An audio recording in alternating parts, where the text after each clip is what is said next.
Well, it seems there is a little tit for tat going on between the Golden State of California and the Lone Star State of Texas.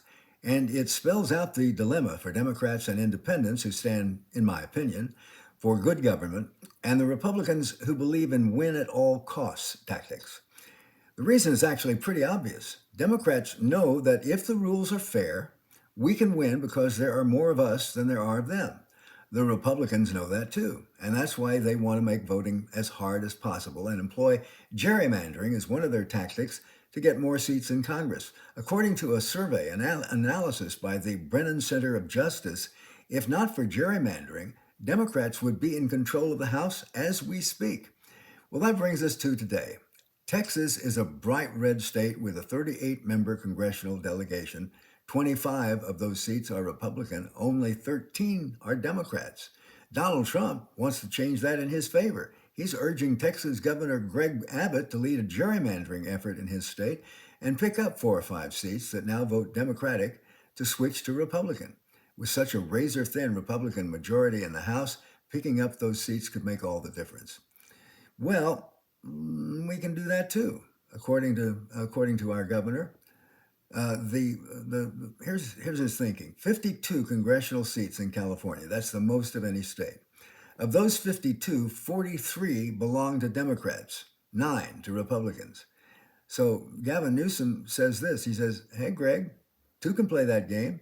He's basically said that we can practically gerrymander the Republican Party out of existence if we want to go that route. And then Gavin Newsom said words that, in my opinion, for Democrats should be the roadmap, the guiding light for 26 and beyond.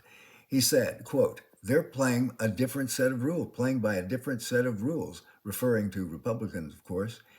He said, "We can sit on the sidelines and talk all we want about the way the world should be, or we can recognize the existential nature of this moment." Bingo. Truer words were never spoken, Governor. And you've moved up. I just admit it. You've moved up on my list with those kind of words lately. Whether on this issue or many others, those of us on the left side of the aisle have to be willing to get our hands dirty and duke it out with the fascists who are trying to take over this country, make it from a constitutional democracy into an authoritarian dictatorship, a representative democracy. You see, a representative democracy has one flaw: it's dependent on the goodwill of the leaders who govern. Osama bin Laden recognized that. He thought it was our big weakness. It appears that now leaders within our own borders think the same thing. As Gavin Newsom said, this is our existential moment. The pro-democracy forces had better win and win big in this next election coming up next year, the midterms, because our children's future is in the balance.